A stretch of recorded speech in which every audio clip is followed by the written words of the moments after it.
Bismillahirrahmanirrahim. Assalamualaikum warahmatullahi wabarakatuh. Alhamdulillah, salatu wassalamu ala rasulillah. La hawla wa la quwata illa billahil aliyyil azim. A'udzu billahi minasyaitonir rajim. Bismillahirrahmanirrahim. Ya ayyuhalladzina amanu taqullaha haqqa tuqatih wa la tamutunna illa wa antum muslimun. Alhamdulillahirabbil alamin.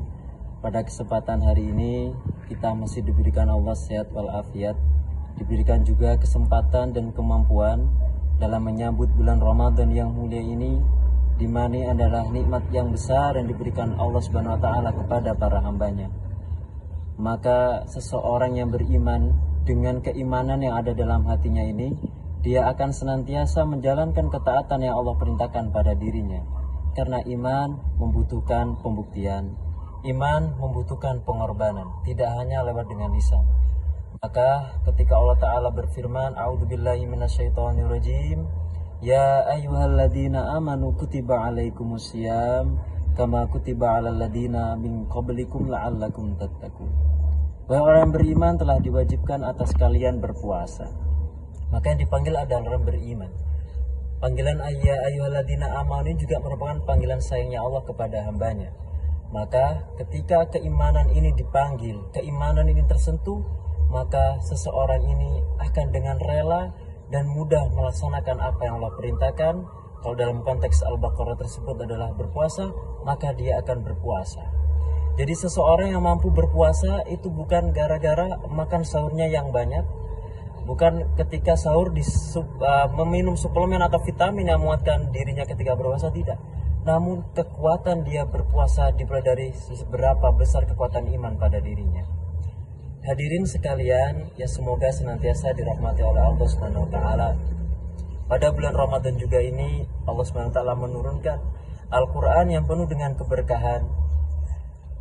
Dijelaskan bahwa dulu ketika turunnya Al-Qur'an yang dimana diturunkan oleh malaikat Jibril kepada Nabi Muhammad SAW itu, ketika beliau menerima Al-Quran dan menyampaikan ajaran Al-Quran ini kepada para sahabat, maka ketika para sahabat ini menjalankan ketaatan sebagaimana Allah perintahkan dalam Al-Quran, mereka mengalami banyak sekali penyiksaan.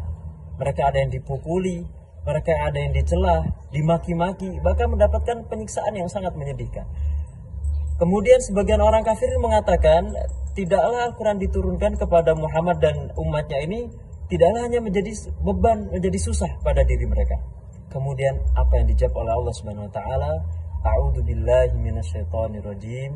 Bismillahirrahmanirrahim. Toha ma anzalna 'alaikal Qur'ana litashqa. Allah Subhanahu wa taala membantah jawaban orang kafir kepada para sahabat, di mana Al-Quran ini tidak diturunkan kepada Nabi dan pengamalnya kecuali akan mendatangkan kesusahan. Allah bersumpah dengan Toha, di mana ini adalah ayat-ayat Fawatihus Suwar, di mana yang tahu maknanya adalah Allah Subhanahu wa taala. Kemudian di sini Allah Taala menegaskan bahwa Al-Quran diturunkan ma'azalna 'alaikal Qur'ana litashqa. Kami tidaklah menurunkan Al-Quran kepadamu, wahai Muhammad, agar engkau menjadi susah. Tidak. Karena ketika seseorang menjadikan Al-Quran sebagai dasar kehidupannya, sebagai pedoman hidupnya, dan dari Al-Quran ini dia memiliki keimanan yang besar, maka dia pun akan siap berkorban, meskipun itu menurut mata manusia kebanyakan menimbulkan susah. Maka itu akan dilakukan. Karena keimanan yang tertanam kuat dalam hatinya ini, dia akan mampu menjalankan ketaatan apa yang Allah perintahkan. Karena setiap unsur ibadah itu pasti mengandung namanya masyaqqah atau sesuatu yang memberatkan. Maka seseorang pengamal Al-Quran, pengemban Al-Quran, penyampai Al-Quran, mereka yang dengan rela bahkan senang hati akan menjalankan menurut sebagian orang dinilai sebagai kehidupan yang sengsara. Padahal itu adalah kenikmatan yang sedang mereka nikmati ketika bersama Al-Quran tersebut. Kemudian ketika Al-Quran diturunkan, Allah juga menyampaikan bahwa illa tadhkiratan liman yakhsha, sebagai peringatan bagi orang yang takut kepada Allah Subhanahu wa taala.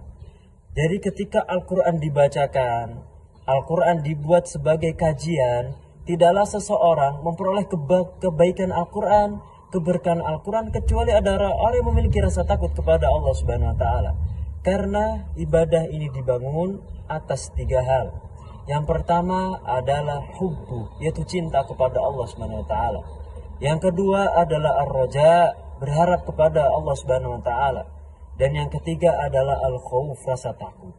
Di mana seorang hamba jika dia ini takut kepada neraka, maka dia akan berusaha akan jauh dari perbuatan atau hal-hal yang itu menunjukkan kepada ke arah yang tidak Allah ridho. Begitu juga sebaliknya, ketika seorang hamba ini berharap kepada surga, maka itu akan tampak pada perilakunya. Maka hadirin sekalian, Al-Quran ini diturunkan tidaklah akan menjadikan sebab seorang merasakan susah dalam kehidupan ini. Bahkan Allah Ta'ala menyampaikan, "Faman tabi'a hudaya fala yadillu wala yashqa." Bersiapa yang mengikuti petunjukku yaitu Al-Quran ini, dalam surah Toha ayat 123, fala yadillu, maka dia tidak akan tersesat di dalam kehidupan dunia, wala yashqa, dan juga tidak akan celaka kelak di hari kiamat. Kemudian Allah memberikan ancaman, faman a'rada an dzikri, bersiapa yang berpaling dari Al-Quran, dari peringatan Allah Subhanahu wa Ta'ala ketika Al-Quran disampaikan, kita abai, kita cuek, bahkan kita ini membantah atau menjadikannya bahan cadaan, maka fa inna lahu ma'isyatan dhanka, maka sungguh baginya penghidupan yang sempit.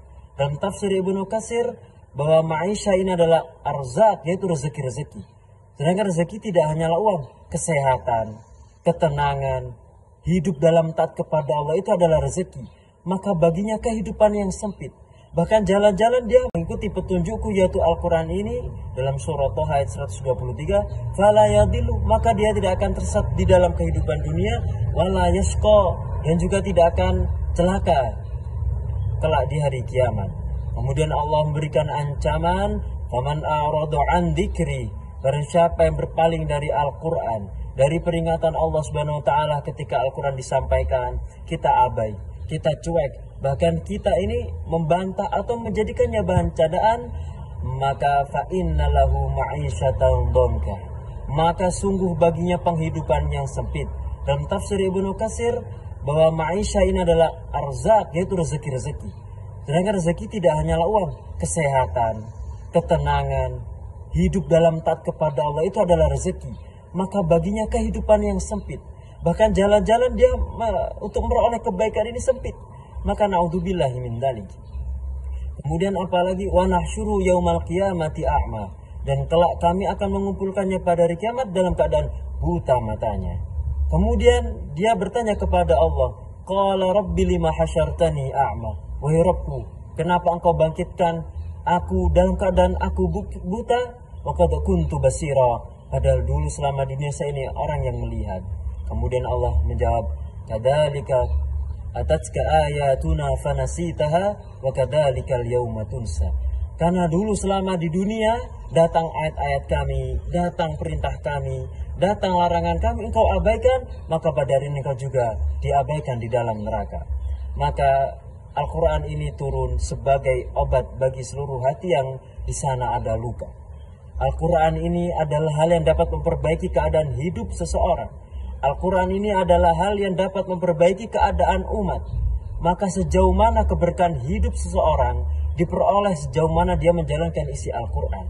Dan sejauh mana dia jauh dari petunjuk Allah, bahkan hidupnya mengalami sengsara. Dia kelihatan kaya, dia kelihatan berharta, namun hatinya sepi dari ketaatan. Hatinya jauh dari ketenangan, itu semua sebab sebagaimana dia ini menelantarkan Al-Quran. Naudzubillahi min dzalik.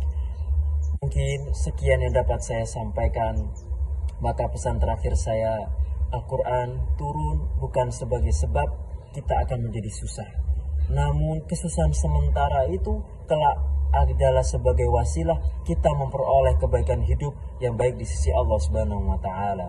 Fasatadkuruna ma aqulu lakum wa fawwidu amri ilallah, innallaha basirum bil ibad. Wassalamualaikum warahmatullahi wabarakatuh.